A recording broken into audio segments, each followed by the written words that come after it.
السلام علیکم ورحمت الله وبرکاته. قدرمنو کتونکو په دې هیله چې روغ او جوړ او ښه صحتمند به وئ. زموږ د نن ورځې موضوع ده ډینټل ایکسټرکشن فورسپس اور ټوث ایکسټرکشن فورسپس.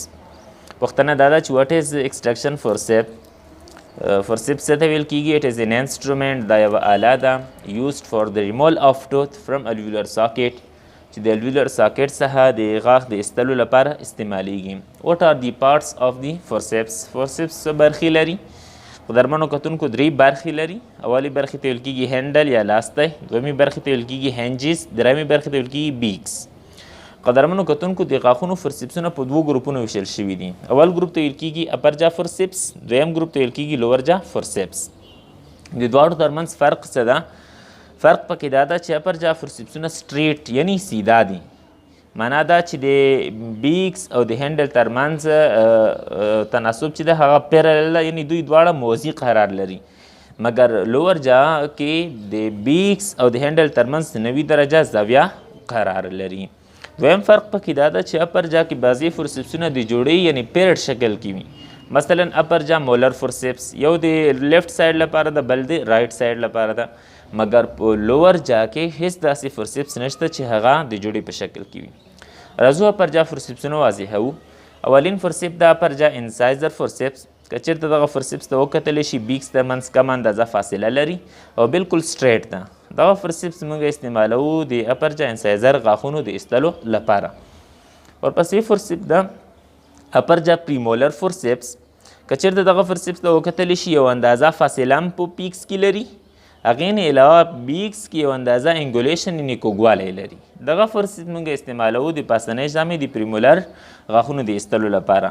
د اپر جا انسایزرز او د اپر جا پریمولرز فورسپسونو ترمنځ فرق دا شو چې اپر جا انسایزر فورسپ بالکل سټریټ ده او مګر اپر جا پریمولر فورسپس چې ده هغه کم اندازه انګولیشن لري. هغې نه علاوه د بیکس ترمنځ فاصله هم د پریمولر فورسپس یو اندازه نسبتا انسایزر فورسپس ته زیاته ده. ورپسې فورسپ د اپر جا مولر فورسپ. که چېرته دغه فورسپس ته وکتلی شي د بیکس یو طرف بالکل ګول ده او بل طرف چې ده هغه تقریبا ټرایانګولر او هم جریدار ده. دغه جریدار طرف د غاښ بکل طرف کې باید فکس کړلی شي.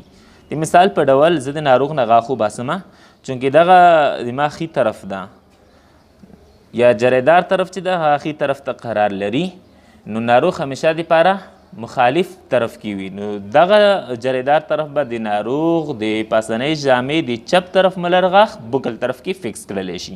نو معلومه دا شوله چې دغه فورسپ به مونږ د ناروغ د چپ طرف د پاسنۍ ژامې چپ طرف ملر غاښ لپاره استعمالوو. سو د فورسپ کوم فورسپ شلو؟ اپر جا لیفټ مولر فورسپس. ورپسې فورسپ ده اپر جا مولر فورسپ ده. دا هم که چېرته فورسپس ته وکتلی شي دغه طرف جریدار ده د بیکس او د بل طرف ګول ده، نو دغه جریدار طرف به بکل طرف ته شي. نو چونکې دا لیفت سایډ ته قرار لري نو د ناروغ به ښي طرف راځي. نو که چېرته د ناروغ ښي طرف ملر غاښ وباسو پاسنۍ ژامه کې، دغه جریدار طرف به بکل طرف ته راشي. نو معلومه دا شوله چې دغه فورسپ د پاسنۍ ژامې د ښي طرف د ملر غاښ د ایستلو لپاره شو. اپر جا رایټ سایډ مولر فورسپس. ورپسې فورسپ د یو خاص ډول ډیزاین شوی ده. دغه خاص ډول ډیزاین شوی فورسپ استعمالیږي د پاسنۍ ژامې د وزډم غاښونو د ایستلو لپاره. اپر جا وزډم فورسپ. ورپسې فورسپ ده د پاسنۍ ژامې د بي ډي آر یا د ریښو د ایستلو لپاره استعمالیږي. ورته وایي اپر جا روټس فورسپس. خلاص دا شو اپر انسایزر فورسپس، اپر پریمولر فورسپس، اپر لیفت مولر فورسپ، اپر رایټ مولر فورسپ، اپر وزډم فورسپس، اپر روټ فورسپس. راځو لور جا فورسپسونو ته. اولین فورسپ ده لور انسایزر فورسپس. که چېرته دغه فورسپ ته وکتلی شي بیکس مکمل ډول باندې بند دي.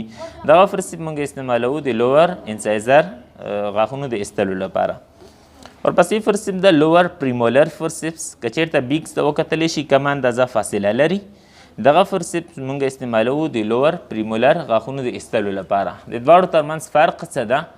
لور انسایزر فورسپ بیکس مکمل بند دي او د لور پریمولر فورسپ بیکس ترمنځ یو اندازه فاصله ده. دویم دا چې د لور انسایزر فورسپ بیکس سایز وړوکی ده مګر د لوور پریمولر فورسپ بیکس سایز چې ده هغه نسبتا غټ ده. ورپسې فورسپس ده لوور مولر فورسپس. که چیرته بیکس ته وکتلی شي په زیاته اندازه باندې فاصله لري او سایز یې نسبتا د پریمولر فورسپس بیکس ته غټ ده. دغه فورسپ مونږ استعمالوو د لوور مولر غاښونو ایستلو لپاره. ورپسې یو فورسپس د یو خاص ډول ډیزاین شوی ده. دغه فورسپس مونږ استعمالوو لوور ویزډم غاښونو د ایستلو لپاره. همدارنګه لوور انسایزر فورسپس مونږ استعمالوو د لوور بی ډي آر ایستلو لپاره. والسلام.